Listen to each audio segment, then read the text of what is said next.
Hi, my name is Tammy Brady, and this is my vlog analysis of Ernest Hemingway's short story, A Soldier's Home. This assignment is for English 112, and my teacher is Dr. Lotta. The story, A Soldier's Home, is about a soldier who has come home from the war. The young man, Harold Krebs, has a hard time adjusting to life back in his hometown located in Kansas. The setting of the story is the Midwest, probably a small town, although we are not told the size. Krebs and his family appear to have a religious background since he attended a Methodist college and his mother talked about God, his kingdom, and prayed for her son in the story.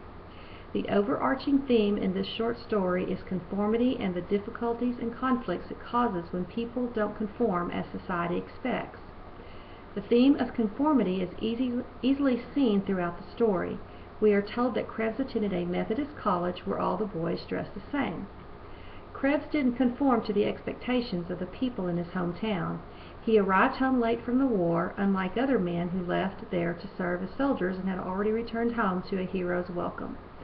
Hemingway wrote that the people thought it was rather ridiculous for Krebs to be getting back so late, years after the war was over. He didn't conform to their expectations. A theme of conformity is also present in the story as we learn more about the young girls in Krebs' hometown. We learn that they all wore sweaters and shirts with the same kinds of collars. It was the pattern, we are told. Later in the story we learn that Krebs liked the girls and wanted one, and that they were such a nice pattern, and that Krebs liked the pattern. The girls conformed to the way each other dressed. Krebs also had to conform to the rules of his household. His mother was quick to remind him not to mess up the newspaper so that his father could read it. She also set her son down and told him that she and her husband expected Krebs to do what the other young men were doing: finding wives, getting married, getting jobs, and starting families. Krebs is also pictured conforming to his mother's wishes after he tells her that he doesn't love her. He lies to her about truly loving her and then tells her, "I'll try to be a good boy for you, Mummy."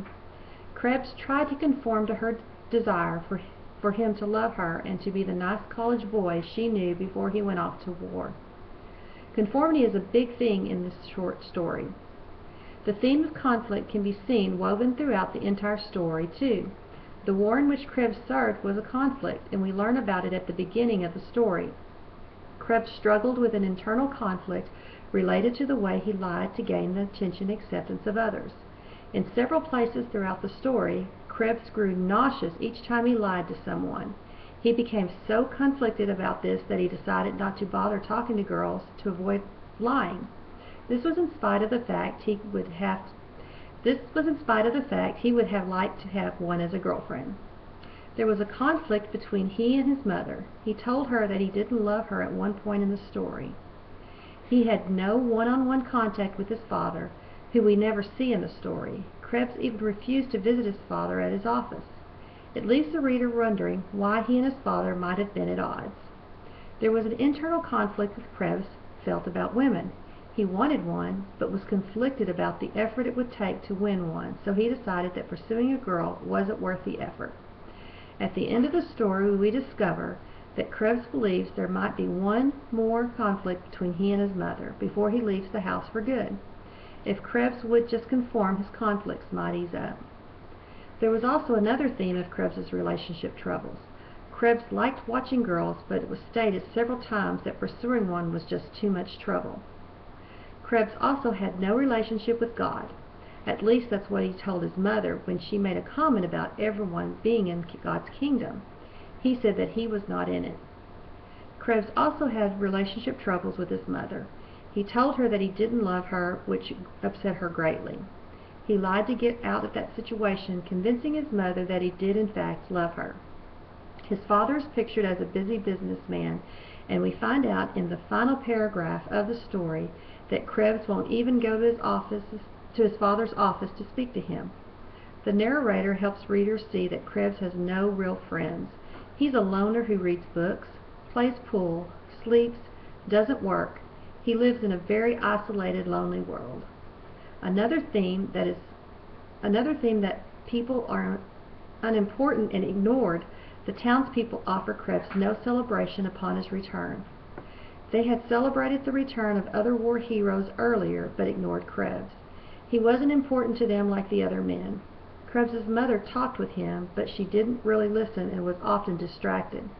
A sad statement was made that Krebs really did want to talk about things, but there was no one there to listen to him when he was ready to talk. Krebs comes across as an invisible part of the community. The narrator's voice is one-dimensional. By that I mean that we don't see a lot of color in the story. The telling of the story in third person supplies very limited details, and we know certain facts only. We get a pretty black and white view of Krebs, his family, and the town in which he lives. For example, many details that were added depth are missing throughout the story. His mother and sister are never fully described. Although the town girls wearing similar clothes, it is not described in any detail. Krebs spends time at the pool hall, library, and walking to and from downtown, but none of these places are described in any kind of detail to help our minds visualize that these places were his town. The whole story has a dark, sad feeling to it. Krebs is a hero but ignored. He wants a girl but thinks they are too much trouble. He gets nauseous when he lies, but he wants to talk. He has no real life and ambition. His mother won't listen to him and his father is absent. This lifeless telling of the story by Hemingway is used to help the reader picture Krebs as a poor soul who simply wants to be alone, stay around his house, and retreat into his books, his bedroom, or a place on the front porch. He'd rather watch his life go by than to engage in it fully.